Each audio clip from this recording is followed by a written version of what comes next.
Yeah, I think we'll get started, and if anybody else joins, then they can just join as they come in, and we'll definitely send the recording to everybody too. And really today it's really just a conversation around when financial information stops supporting governance, and it's a session that we're doing kind of on the heels of our attendance at the AFOA Montreal event a couple weeks ago, and just wanted to have a really good conversation around this, and hopefully this sparks some questions from you. It's going to be an interactive session today, so if you have any questions at any time or you want to provide any feedback, please feel free to jump in at any point.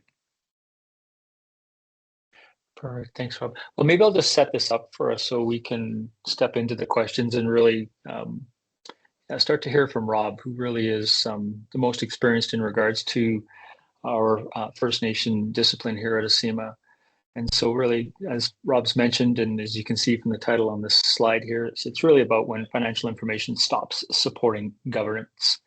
And so what we're seeing is across many organizations, including First Nations, financial reports are produced regularly, and the numbers exist, but there are moments when that information on the table doesn't fully support the decisions leadership need to make. And I know from our experience and others that that's when meetings really slow down. More time is spent explaining the numbers than actually acting upon them. Decisions stall and really momentum fades, which is not what we want as organizations who support diverse groups and communities and such. So over time, that can affect how confidently leadership moves forward, how funding decisions come back to outcomes, and how steady governance feels within the nation itself. And that's what we're going to explore with Rob today, and the signals that he's sort of collected across his conversations from about 40 different nation organization groups that he's been involved with. So before we begin, though, you're going to hear a term governance, and governance is it's an interesting one, and the application of it in different organizations. So when you hear that word today, or and what we're simply talking about, though, is how leaderships make decisions, stay accountable, and steward resources on behalf of their community. Governance shows up in real moments. For example, when council reviews reports, approves budgets, responds to funding requirements, or explains the outcomes to community members. And so financial information isn't governance itself, but it's one of the primary tools governance relies upon. So when that information is timely, reliable, and trusted, decisions move forward with clarity, and really confidence builds. When it isn't, confidence and conversation slow. And that's the pattern we're going to unpack today to guide, to do this with Rob here today. So before I get going, I'll just do a brief intro for you guys with Rob here. So just let me slide this screen forward, perhaps. Let's see here. I just have a little bit of a technical glitch. I'm not sure what the situation here is. Okay, perfect. So here's Rob. So Rob started supporting First Nations and leadership. He's been doing this for some time here, which is I think a huge asset for us here at Asyma. And he's been doing this for over 17 years, and he leads our First Nations practice, where he works directly with leadership and finance teams to really strengthen reporting and improve visibility and modernize sort of financial systems themselves, and do it in a responsible manner. And so he's seen these patterns, and he's going to explore that today for us. And so we'll see how they've emerged across real governance situations. And so, yeah, Rob, welcome to the call today. Thanks, Christian. All right, so let's dive right into this. So the first question we have here is, when leadership reviews financial information, what consistently builds confidence and what undermines it? What we've seen working with First Nation organizations and businesses across Canada is the fact that leadership can look at real-time, up-to-date, accurate information in which they can trust and actually make smart organizational or business decisions based upon. What I feel undermines it is when you're dealing with organizations or businesses that are dealing with fragmented systems where they have multiple sources of truth, where they're entering information in multiple areas that obviously increases the chance for human error and mistakes to be made. So are you actually looking at accurate real-time information to be able to make smart organizational decisions? And so I think without having that access to real-time information, you don't have full clarity on the information in which you can then make decisions based upon. Perfect. So really then that leads us into our next question here. And then from a signal perspective, where do you most often see hesitation or requests for verbal explanation instead of reliance upon, as you use the term, source of truth, or the report itself? Yeah, so when dealing with organizations, it's okay, where are you getting information from? How often are you getting it? Who's responsible for getting it? And it's really around what sources of truth you have. Is it multiple sources or is it a centralized information system that you're able to make decisions based on? Are you currently using Excel-based files that you have to manipulate for information on a weekly, monthly, annual basis? Are you having that lack of kind of central data repository where all information is flowing seamlessly and where you can go and access one source of truth to be able to make decisions and to be able to report to chief and council, department heads, government.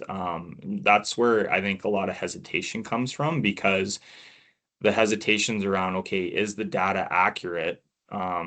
Where did I have to pull this information from? How many times did I have to manipulate it before I came up with a final number? So is that real time? Is that the final source of truth? And then can we rely on that reporting to be accurate? And so I think we need to continually ask ourselves, is there a better way of getting this information, being able to hold people accountable so that they can go grab that information without tying up administration or having to go in and spend 6 hours on an Excel report, with the outcome being, is it even accurate?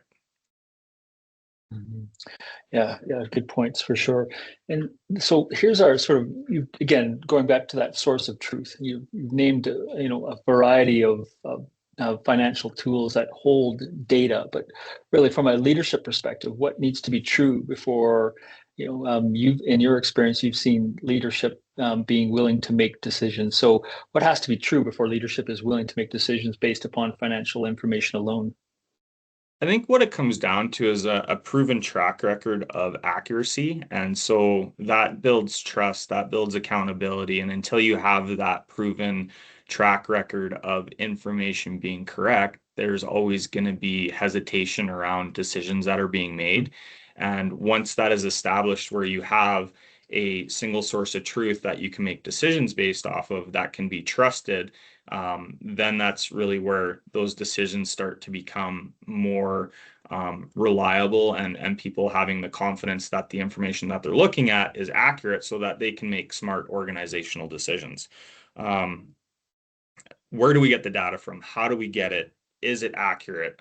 Until that can be verified with a proven track record, there's always going to be that fear and doubt, I guess, in the accuracy of information. Yeah, interesting. And when we talk again about data and sort of the output of that, we've spoken ourselves about sort of the reporting issues. So, what reporting issues are you seeing that come up again and again across organizations from sort of again that source of truth, so to say? The reporting issues that I see come up again and again is a lot to deal with budgeting versus actual. Where are we at in real time versus money that has been spent versus money that's remaining to be spent? Where is that money being allocated across different departments, locations, programs? Really stems from, okay, is again this information accurate? Is it up to date in real time? Do I know what my budget is, what's been allocated already, what is remaining to be spent? And is this whole process reactive of everything that's going on in the organization, or are we taking a proactive approach to knowing exactly where we're at within the organization or a business so that again we can make those good organizational decisions? Right on. It's it's key. And so even we've discussed this in our own organization, and when we see different people to leverage what they think to be the source of truth to make their own source of truth. But where do you see it within First Nations, where there are different versions of the source of truth, and where do they most often appear? We see it most often across like grants and funding. We see it through organizations that are dealing with multiple different legal entities and consolidations and reporting as part of those consolidations and the intercompany transactions that stem from that. Are they being allocated correctly? Are we using the correct cost codes and coding throughout the system? Is the chart of accounts set up in a structure that's going to be most efficient for the organization? So it's a number of different aspects that tie in together, and it stems a lot from reconciliations as well. So bank reconciliations, credit card reconciliations, is that being done correctly? Has that organization established correct procedures, workflows, approval levels, the structure that they need to operate and follow that structure so that they're getting information into the system correctly, and they're able to make decisions and be able to look up information on a timely basis to be able to report to chief and council or department heads. Yeah, that's really where we see where a lot of those different versions of the truth start to appear. And I would Right put it on. So to then, Ryan and Lauren, like, have you guys, like, is this resonating with you? Is this something that you're seeing within your businesses or organizations? Yeah, absolutely. So I've only been in my role for 6 months, so I'm still kind of witnessing it for myself. And in fact, the funding coordinator piece has only recently been added to my portfolio. So I would say just in the last 3 months, I've been witness to this. But yeah, across our grant and funding portfolio, for sure, we're still very much, sort of using Excel and trying to keep track of spend and trying to keep up to date. I find myself, I constantly have to cross-reference credit card statements, check racks, ledgers to make sure that I've got all the information so that when I go to report back to a funder, I have the most accurate number, multiple versions of spreadsheets. Like, so I'm totally hearing what you're saying with like multiple versions of accounting and multiple versions of the same numbers. You can very quickly get turned around if you're not like really accurate and really timely with getting it all in one place. So, yeah, this is definitely resonating with me. Okay. And how about you, Ryan? Yeah, I'm seeing all of this. And uh the other thing I was gonna add in there was, spreadsheets are good and all, but your financial data, if you're reporting on it, shouldn't be manipulated. Your report should be coming out of the software back to leadership so that there is that trust and there is that confidence in, hey, this here is in the system, this here is truth, this here is fact. And if you got to manipulate that in any way to report on it, well, there's an issue there. Yes. As far as, like I know that we aren't doing invoicing out of our Sage 300 right now. It seems like departments across the organization are creating invoices and using arbitrary invoice numbers, and nobody knows in finance who's invoicing for what. Hmm. When money hits the bank, it's like, well, what's this money for? Finance isn't even aware that funds are coming, so they can be ready to receive them. Um, yeah, I'm seeing all of this. And the other thing I was gonna ask too, Rob, is do you see leadership as in like chief and councils like across Canada not asking or not knowing how to ask for reports or anything Yeah. like that? Because Yeah, I see that too.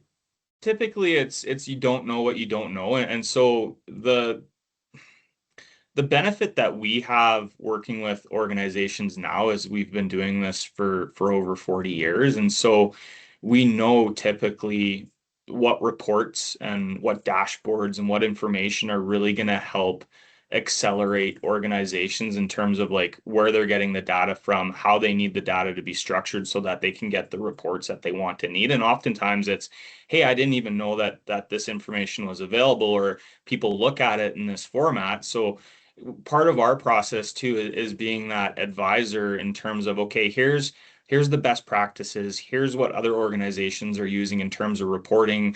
Here's why they're using it that way. Is that going to provide your organization with value? And at the end of the day, a lot of these manual processes we're talking about can be solved with automation. And a question that I'd put to Lauren and to Ryan is, if we can automate kind of these pain points that you're talking about right now, and that's going to free up time and effort for you, like where can you go do more meaningful things within your organization? Because if you're going to save all this time, that's going to allow you to go do more purposeful things. And that's really how we try and help organizations.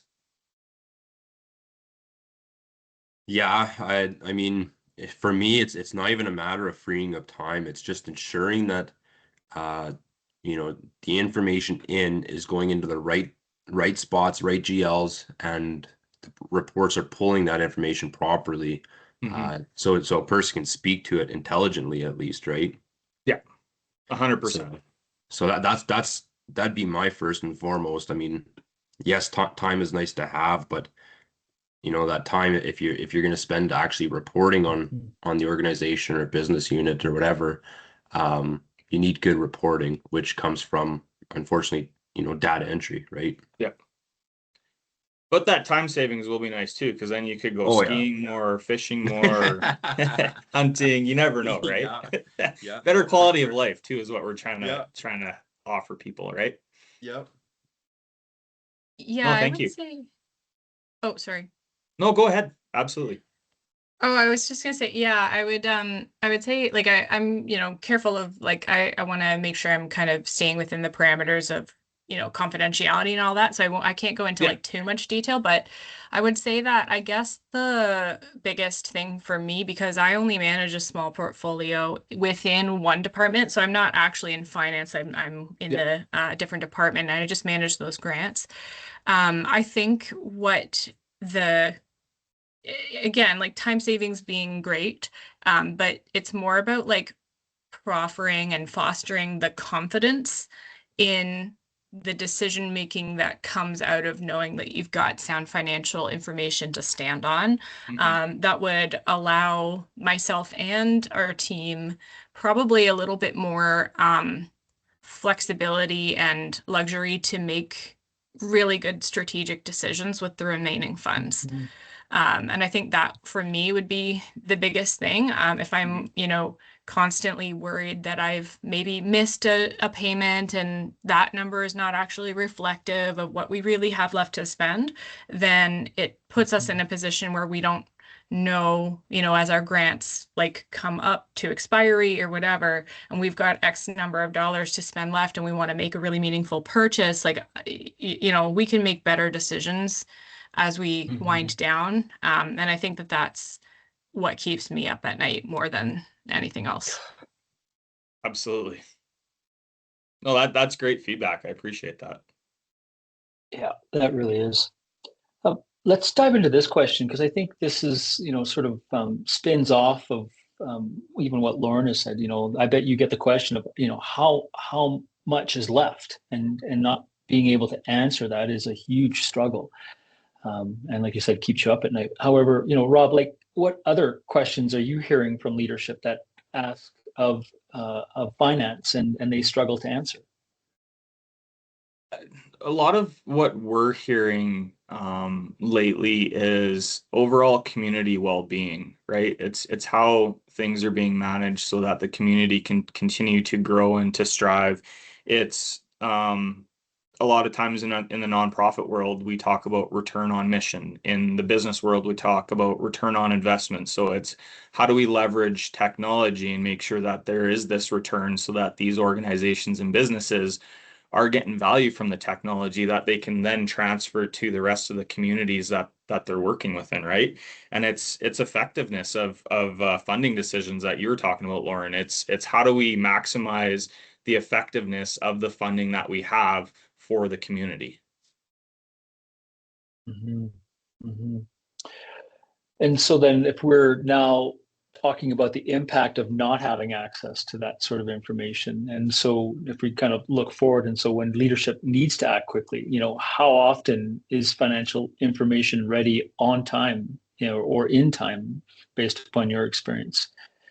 Almost every conversation that we have with First Nation organizations and Mhm. businesses is the same conversation we're having with nonprofit organizations, with for-profit organizations. It's being reactive as opposed to proactive, where it seems like you're always playing catch up. You're having to close month end, you're having to do the fiscal year end, you're having to always close the books, and then data's coming in late, so your reporting coming in late. And it's how do we get away from that being reactive to being proactive, as Ryan said, where I can trust the information that's in the systems. I don't have to rely on Excel and manipulating it for information, because as soon as I do that, it's no longer real time and I don't know if it's accurate. So it's that mindset of getting away from reacting to everything and being proactive with, okay, what are the reports I need to be able to make decisions? How do we set up the systems in place so that we can get that kind of information in real time so that we can continue to make smart decisions? Mhm. Yeah, let's sort of shift over the topic on risk and exposure. And I think, Ryan, you spoke about a huge one, and I had not heard this one before in regards to sort of the arbitrary use of invoices and different departments invoicing, and then, cash hits the bank and you're questioning where has that come from. So really, when we don't have those checks and balances in place, then cracks become visible. Or so in this situation, when do governance cracks become most visible? And I think you've identified one there. And Rob, have you seen others? Yeah, we've seen it across throughout audits, organizations getting audited. That takes a lengthy amount of time. With systems in place, we can really accelerate that and provide the auditor with real-time information and give them the tools to be able to go look up information so that they're not tying up administration time, so that the audit process happens a lot faster. And obviously, if it's faster, then it ends up costing less year over year. It's being able to see who did what in the system and when, and how things got done throughout, and being able to hold accountability throughout the organization on what is happening in the system and who is doing what. It's those funding reviews. It's one of the biggest cracks that we see is if there is leadership or staff turnover. It's okay, are we back to square one? If you don't have proper systems in place, then it's you're recreating the wheel again, right? And ways that previous people may have done the massaging of Excel files and that to get accurate information, or at least get the most accurate information they think they can get. Those processes go along with the people that may be leaving the organization. So if you don't have correct procedures, workflows, the setup of the systems in place, and new leadership comes in, they're going to be right back to square one and struggling with where things are at. So it's how do we put systems in place so that multiple stakeholders are knowledgeable in their departments. They know how to get the information. They know how to train other people to get the information in a timely manner. Right. And again, I think that just kind of flows right into this next question. This is something that we've talked about often, is that sort of that critical reporting knowledge, and we refer to that as sort of cultural knowledge that is not necessarily documented out in sort of a standard operating procedure or such. But really, how often are you seeing critical reporting knowledge concentrated in a couple of people, and what are you seeing what happens when they're not available? It happens all too often, and I understand it. It's tough for multiple people within organizations to know it all, but you want to definitely have multiple people within the organization that at least know how to get information out of the system when one or two people aren't available. When we only have certain people in certain areas and there is that turnover, then that's a huge risk for the organization, and it also creates bottlenecks. So you have people that are chasing down information, having to go to multiple sources to find out correct answers. And then there's succession vulnerability there too, where okay, if there is turnover or changes within the organization, as I mentioned, you're almost back to square one. So how do you continue to move the organizations forward by leveraging technology, so that if that does happen, you can onboard people quickly, give them the training that they need, and they have instant access to the information. They know how to do their jobs. Right on. So you mentioned technology, and obviously that's the core piece of what we're engaged in today. All of us, our days always touch some level of technology.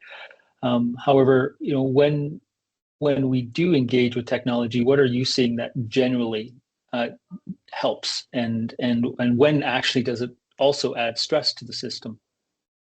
I think the technology really helps when it is aligned with governance intent and people know how to use and leverage the technology. So you're using it as, again, a proactive method instead of just another tool that you're using that people don't know why you're using it. Whereas it adds stress when it's rushed. If we rush into things, if we don't do the proper setup and procedures and make sure that procedures are being followed, or things are misaligned, that's when technology can really hurt you. It's really about how you leverage it and make sure that it's set up correctly for your organization so that you get the most benefit out of it. If you don't set it up correctly, then it's actually going to provide more of a negative impact on your organization than it will a benefit. So it's really stressing that you take the time to ensure that your procedures, workflows, approval levels, the reporting, all of that set up in a way that's specific to your organization, that's going to provide value and not hurt your organization. Excellent. Thanks, Rob. I do appreciate that. So there's one thread running throughout this conversation. It's that financial information doesn't need to be perfect to support governance, but it does need to be trusted at the core. So we do need to have a source of truth, so to say, that everybody understands and contributes to. And so when reporting is reliable, decisions happen earlier. And I think when decisions happen earlier, what we can say is that risk is visible. When risk is visible, leadership can move forward with confidence. And when that foundation is steady, modernization or technology really becomes safer and more sustainable. So again, this conversation isn't about systems first. I think it's about clarity. If any of the patterns that you've heard from Rob today sort of resonate and align with your experience, whether around reporting friction, sort of leadership hesitation, audit pressure, modernization readiness, we'd welcome the opportunity to continue the dialogue. And again, not as a sales pitch, really, but really as a conversation about strengthening the foundations that support governance. And so with that being said, let's maybe open up the floor for some casual conversation, some questions that Ryan and Lauren, you guys may have here of Rob. So I guess one question I had for the both of you is, we're continually trying to educate and enlighten and enable organizations with the knowledge to be able to make better decisions. And so does a webinar like this help? Do you feel like you got some value out of today's discussion?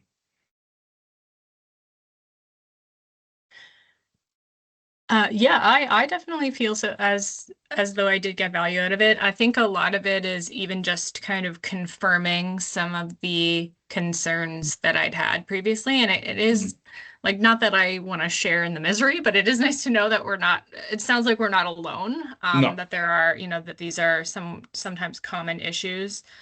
Yeah, I really liked the point about that technology can help, but it can also kind of hinder. And I've seen that happen where, not necessarily in this role, but in previous roles, sometimes the documenting of processes is a job in and of itself, and it takes so much time.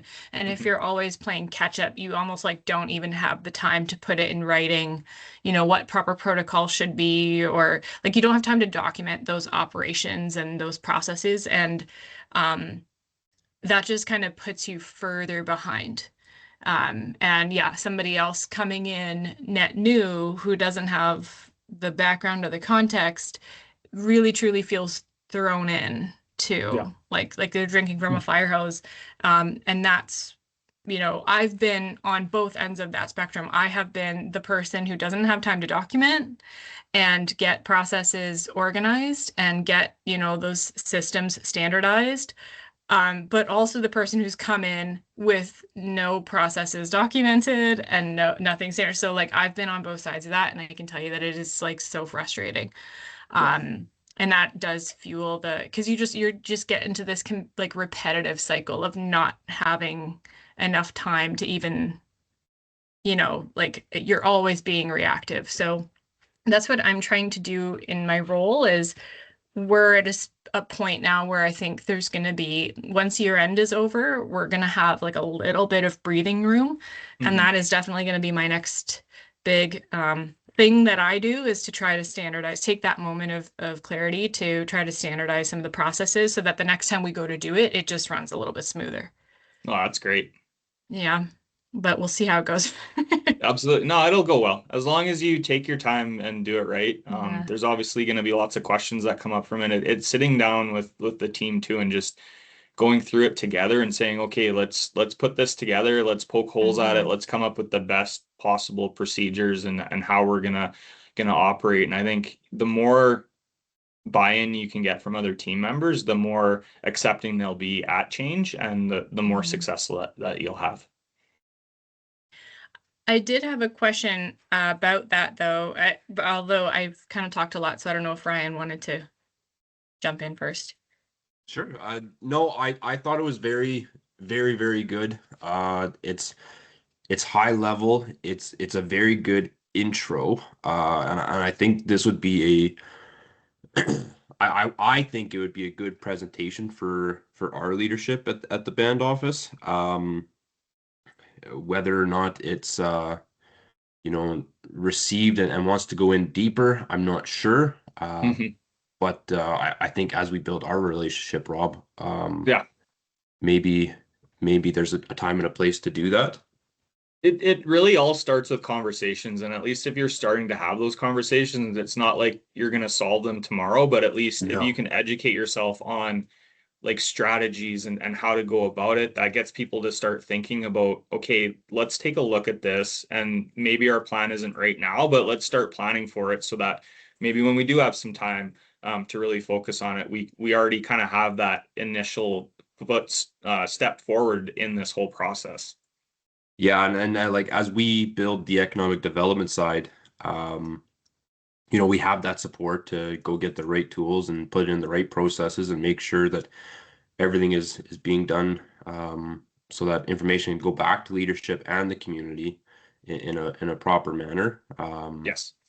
Like we have that support. It's I think you know, the band office is going to follow that in the short term. They're just kind of waiting, kind of looking over the fence to see how it goes. Yeah. So yeah, no, very good. Thank you both for your time. You're welcome. And thank you guys. I know we're a little bit over, but I think it was a great conversation, and we appreciate you taking the time to hop on today. Thank you so Lauren, much. did you have one more question? Oh, I did, but if we're over time, it's No, go ahead. okay. Go for it. Okay, I'll keep it quick. Yeah, sure. I was just about to kind of echo what Ryan said as well. Like I had invited some of our leadership to join today as well, because I think this would be beneficial for them. But with year end coming up, we can understand that they're ripping their hair out and stuff. So, Yeah. but I did just want to ask you, and maybe this is an offline question, I don't know, but like, how do you best suggest like navigating the financials around investing in that kind of software, or you know, because that is going to be like a little bit of I can understand how that might be a little bit of a hurdle in some circumstances, but I am starting to look at different options, and will eventually have to, you know, sort of pitch that to leadership. So yeah. What we normally start with is a conversation, and it's a conversation much like this. It really goes through, okay, what are you using right now for your financial management? What technology are you leveraging? Do you have outside solutions that you're also using that don't tie into your current solution? And we don't look at, okay, let's just throw out your old solution and put in a new solution. We look at, okay, how are you using your current solution? Are you using everything that's built into the solution as effectively as possible? Or is there some features within the solution you're not using, or add-on solutions that you could tie into your current solution that could give you what you need in the solution? If the answer is no to that, then you may want to evaluate some other solutions that we use with other organizations, and we would go through, okay, here's what it looks like. But what we want to understand is every organization, every business is different in some capacity. Maybe they have different procedures or workflows or approval levels. So it's understanding that and then coming up with, okay, here's how to best leverage your chart of accounts, how your system's set up, how the reports are coming out. And once we understand that, then we can make recommendations on either improving the system you have right now, or what like a full cloud-based solution might look like with full automation, and what the benefits behind that might be. So it really starts with a conversation, and it can go a number of different directions from there. Awesome. That makes sense. Thank you. You're welcome. Then Ryan, any closing remarks, or are we good? No, I was just gonna ask, like, is this like a continued, kind of conversation you're gonna keep doing, or? We definitely want to continue to have conversations like this. And so if there's any topics that you can think of that you would want us to cover, like, we're more than willing to figure out what next sessions might look like. And yeah, we want to continue to do these. I think they provide value, and as long as they continue to provide value, then Christian and I, like, we're fully on board to continue doing sessions like this. Okay. Then maybe, like I said, down the road, maybe I can invite like the band finance team. Absolutely. And we can also share this recording with the both of you once this is over as well. Okay. Ryan, quick question. If we were to dive down, let's say, because you talked about your invoicing challenge, if we were to take that as a particular topic and just get into the weeds on that, would that be of interest to you, or is that a little too deep or too granular? It depends. Like, if you're having a one-on-one conversation, it's probably not a bad idea. I don't know how many organizations are having that struggle. Yep. And I'm looking at this through a different set of eyes, because that's not something that is in my toolbox to do ever. Just because I've kind of been like a one-man band in my whole career as a controller, and in that comes a lot of trust and a lot of faith. So if your reports have to come out of your system 100% and accurate, so that they can be trusted, so that no one's looking at you as the single individual and saying, well, what are you doing, right? Mm-hmm. Mm-hmm. Mm-hmm. So I look at it through a different set of eyes, because without the accuracy, without the system, without the proper information coming out of the system, I'm kind of useless. Yeah. Yeah. So Good point. Sorry if Good that doesn't point. really answer your question, but It sort of does, because then we can just get too granular, right? And maybe we just pull out and go back up to sort of the 50,000 foot view. And what Lauren had mentioned earlier about her particular area of the organization and grants and fundings, and just have a conversation at that level versus so granular down in the weeds on a on a super deep challenge like you're having there, which is quite interesting and unique, frankly. So you did give me some good insight there. So thank you for that. And I mean, we have the grant stuff too, of matching stuff up and being able to report out on it. Like, I'm looking for some information on a grant, some money we got there in the fall, because we need to report out on it. And both my boss and I are like, well, I guess we'll see if anything's been put against it. Yeah.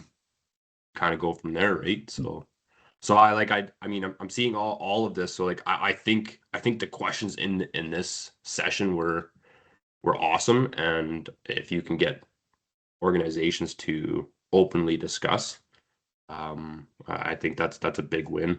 Because sometimes unless something's brought forward, like, you don't know what you don't know, right? Mm-hmm. So Yeah. or if you don't see it, or you're not seeing it because you're so you're so caught up in being reactive, right? That you're not seeing some of this. Absolutely. Yeah. No, that's amazing feedback. And before we depart today, and so I'll go to Lauren, and your comment earlier about sort of use the term misery in company here.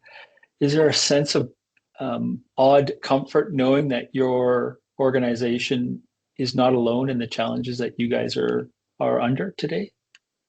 Yeah, and I don't mean, yeah, and it's what do the Germans call it? Schadenfreude. I don't want to be, I don't want to be like gleeful that others are also, that's not it at all. It's just sometimes you do feel like it's you, right? Like you feel like it's, is it because I'm not organized or because I'm not doing enough or whatever it is? So, but to hear that this is something that is, somewhat of a common issue and that it does have solutions, that does make me feel better. Yeah. So yeah, we'll figure it out one way or another. One step at a time. Yeah. Yes, that's right. Yeah. But this is Awesome. really helpful. Thank you. I'll definitely Okay. look out for future webinars as well. Perfect. Yeah. Okay. Great. Well, thank you both for your questions and again, this thoughtful discussion today for sure. We'll, as Rob mentioned, we'll share the recorded webinar with you. Feel free to share that around. And yeah, thank you again for your time and again for the work you're doing in your communities. It's very important. And so we appreciate the opportunity again to learn from you today. So thank you very much, you two. Take care and have a wonderful day. Thanks, you Thanks guys too. again. Thanks, Ryan. Take care. Thanks, Bye-bye. Lauren. Okay. Thank you.